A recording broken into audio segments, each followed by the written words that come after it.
What's up, Kansas City? This is your host, Rosina Jiwani, and joining me today is Miss Gwendolyn Grant. Thank you for joining us. Gwen here is the president and CEO of the Urban Leagues of Kansas City, and very excited to have you on the show today. Thank you for joining us. Thank you so much. Now, Miss Grant, you have, joined the Urban Leagues as the president and CEO since 2001. Yes, that's correct. And you had some very big shoes to fill. Absolutely. So tell me a little bit about how you came into this, position and what you're bringing to the Urban Leagues here. I started with the Urban League actually in 1995, and that was when I returned. I had worked here from 1986 to 89. Then I returned in 1995 at the request of my predecessor and mentor, Bill Clark, who actually groomed me for the position of CEO, in which I was appointed 2001 as the first female CEO to lead this affiliate, which is now 93 years old. So in our 93-year history, that's amazing. I'm the first female leader for this organization. Wow. Well, I think you're doing a great job then filling those shoes. Thank you. So now with the Urban Leagues, obviously all over the United States, specifically to Kansas City, what is the mandate tackling the issues in Kansas City of the Urban Leagues? Well, the Urban League nationally and locally is focused on achieving equality or helping African Americans to achieve social and economic parity, power, and civil rights. That's our mission on a national and local level. How we advance that mission varies from affiliate to affiliate based on the needs of the local community that we're serving. Our affiliate focuses on education, entrepreneurship, leadership development, and of course race relations, because the Urban League, in our structure, we're a very unique organization in that we are a civil rights organization as well as a human services organization. We're, from what we can tell, from what I know, we're the only such organization in the country. We're the oldest civil rights / human services organization in the country.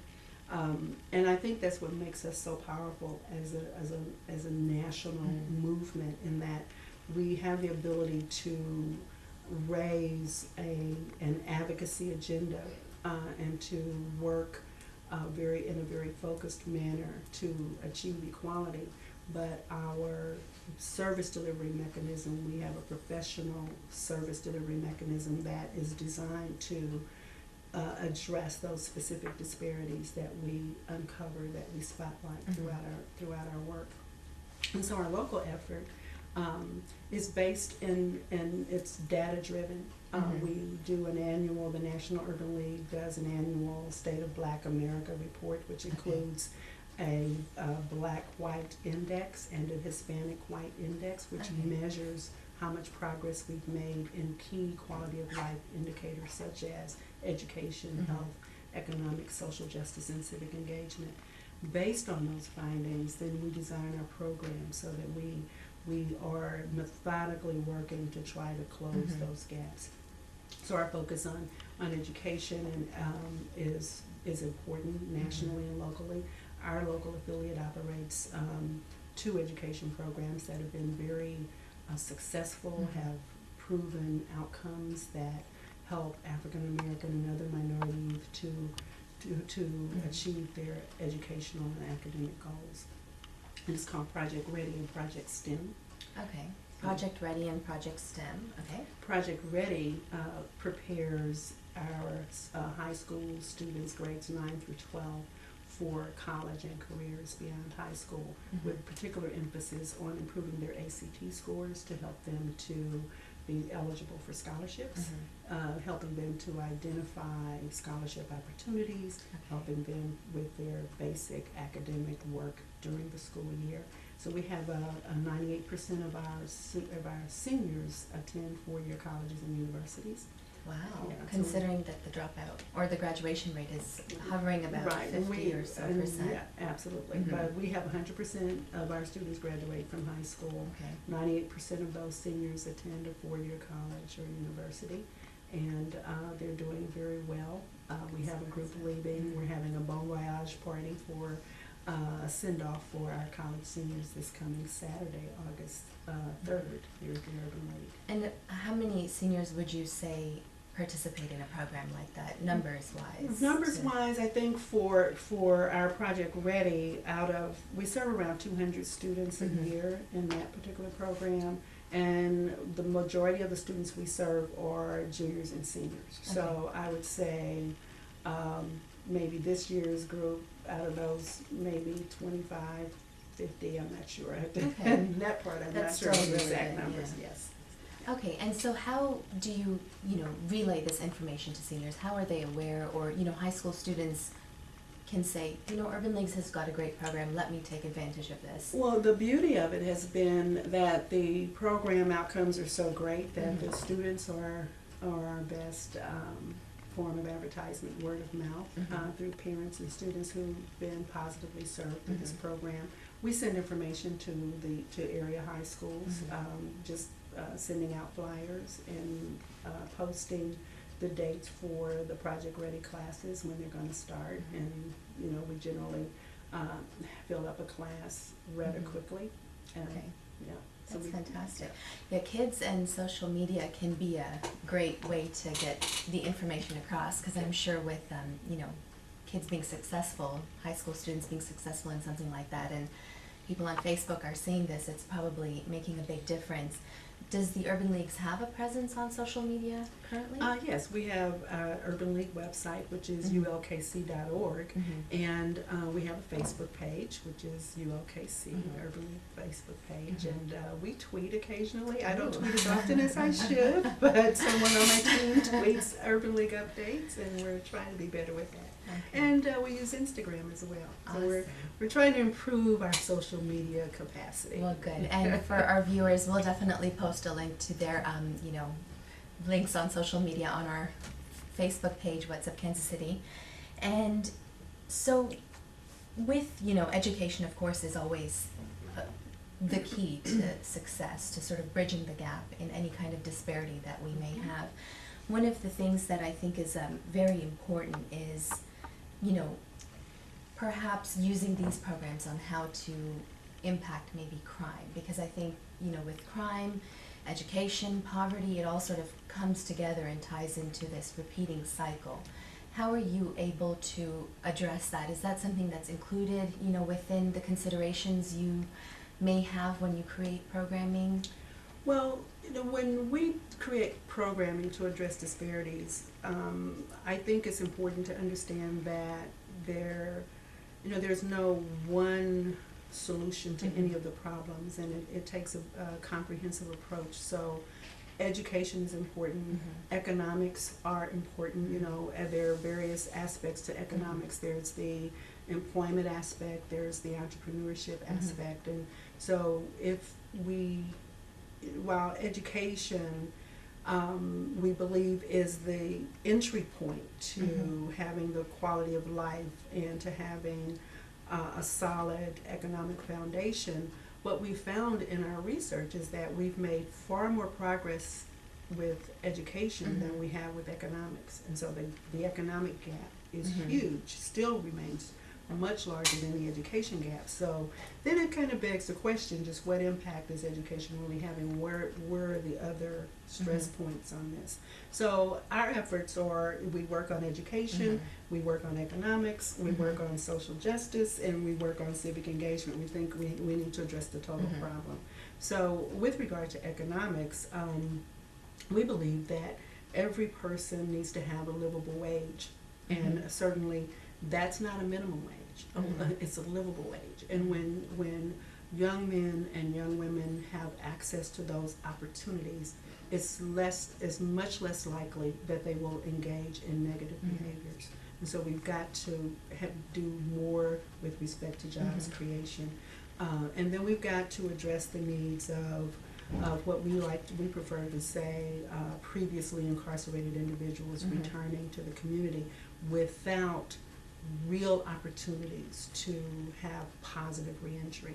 And that means that those men and women coming need real employment opportunities that give them a livable wage so that they won't be drawn back into those negative behaviors. So we just recently initiated some work in that arena where we pretty much have not done a lot of work specifically targeting previously incarcerated individuals, but now we're trying to help them to be more job ready, to learn more about the technologies that are available to them, and how important they are to just making a job application, equipping them with the tools that they need to be successful. Exactly, to better integrate into the society that they are coming into. Unfortunately, today. they have not been rehabilitated when they were incarcerated. They were not educated, they were not trained, and they were not rehabilitated. So it's up to us as a community to give them those supports that they need, because to expect that they would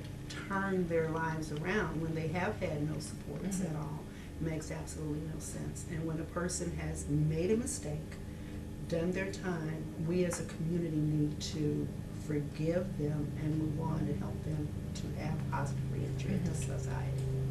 It's a really good program. Now with, of course, with all of these avenues, I think working with other branches in society is very important in our community. Do you get a lot of support with our other, institutions in Kansas City that are serving similar areas? Yeah, we have I think a huge network of support, but for strong partnerships and collaborations, a small nonprofit like ours would not be able to do the work that we do or have the impact that we have. We have a strong core of volunteers that show up when we need them. We partner with the YMCA of Greater Kansas City in our youth development work. We partner with the Urban Summit, the SCLC, the faith community. We have corporate partners, an extensive list of corporate partners. And with all of that input, we believe that is very central to our ability to meet the needs of those we serve. Okay. And, with all of these programs, is there a way for the community to come and say, this is a one-stop shop for me to find all of this programming, to find the different resources that we have available, and, a way for you to reach out to the community? How are they able to, find out what's going on? Well, again, through our through social networking, through word of mouth, when we're having special events, we do web blasts, we do email blasts, we drop flyers throughout the community, and people just know if you're looking for a job, you want to go to the Urban League because you're going to get professional support and at no cost, and you're going to be treated with dignity and respect, and know that you're coming here to be served, and with high expectations for quality of service when you visit the Urban League of Greater Kansas City. Okay, great. Well, that's good to know. This is on a side note, because something that I've been very curious about as well is when we earlier spoke about minimum wage and a livable wage, there's also that kind of contention or the argument that by increasing the minimum wage, you do have the opportunity to limit the amount of jobs that are available. What are your views on that? Or I don't subscribe to that philosophy whatsoever. I think that employers need to invest in quality people, and people need to be paid for what they bring to the table. And I think that from my perspective, I don't have anyone here except we have interns working here, so I'm not sure what their intern pay is through the Full Employment Council, but I know that no one can live off of a minimum wage, and that if I want to get the best out of my employees and I want them to be focused on our work, then they need to be paid well. I expect them to work hard, but I want to compensate them in kind for that. And I think that employers benefit when they take good care of their employees, and I think therefore the bottom line is going to be enhanced and not minimized by that. I think that's just a deflection or a rhetorical response to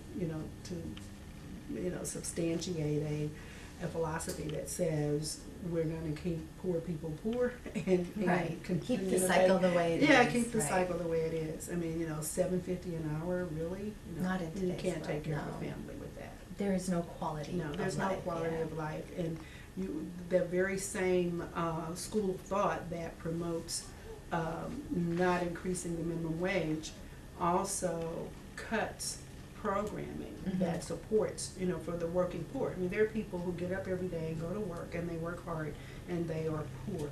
And then just having a minimum wage job will cause them to lose medical, Medicaid for their children or child care. They can't afford that. They can't afford those things. And then you wonder why they don't try to get a job. If all they can get is a minimum wage job, they can't afford to go to work. It's cheaper to stay home. So it's just, it just doesn't make sense. Or if they are working, they're working longer hours, two or three jobs, and then parents get blamed for not being good parents. Right. Many of them, when they're out working 2 or 3 jobs to put food on the table and a roof over their heads, then their ability to then also parent responsibly is diminished as well. So they're just it's such a complex set of problems that we have, and I think we've got to take a different approach to how we solve them. So do you think with the urban leagues, offering a systemic approach is possible? Well, we think that we've made a difference, and as we measure our progress and we look at the equality index, that's how we measure our progress with regard to the disparities, is we've made significant ground in some areas, and then there are others where we're continuing to work. As I stated, that economics was still a huge gap, so we're increasing our efforts in the economic arena, where our national organization has recently become a community development financing institution, and so that we can begin within the next 2 years to actually make loans to small businesses to help them to grow and create jobs. So that's another way that we address economics. We continue, we have this national initiative about jobs rebuilding America, so we're focusing on jobs creation and entrepreneurship to address the huge economic disparities. We've achieved growth in terms of our education outcomes, or I think about 78, or I think the last figure 81, 82% of being whole in terms of how we've advanced in terms of our people, our graduation rates, our college entrance, and college graduation rates as well. So, but economically, we're still in, just a little over 50% of being achieving parity. Right, so we still have some We ways have to a lot go. of work to go. A lot of ways to go. And quickly for our viewers, when is the next, data, the index coming out? Well, the national index was just published in March of this year. Locally, we're trying to raise money now so that we can publish an index in 2014. Okay, specifically geared towards the greater Kansas City area. Okay, great. Yes. So definitely looking forward to that, and we'll make sure that when that is available, that we'll have a link on our website at whatsupkansascity.net, and be sure to check us out. We'll have the Urban League's information posted on there as well. I want to thank you, Gwen, for joining us today. Thank you for having me, and thank you so much for the important work you're doing. Thank you. It's very important that we as a startup community come together and work together with the already established institutions. Very important to have a holistic approach. So thank you once again, viewers, for joining us today. Be sure to check us out at whatsupkansascity.net. I'm your host, Rosina Jiwani. Have a wonderful day. CMG wants you to always remember, the victory we call success goes to the best prepared. When you invest in your community, you are really just investing in yourself. Thanks.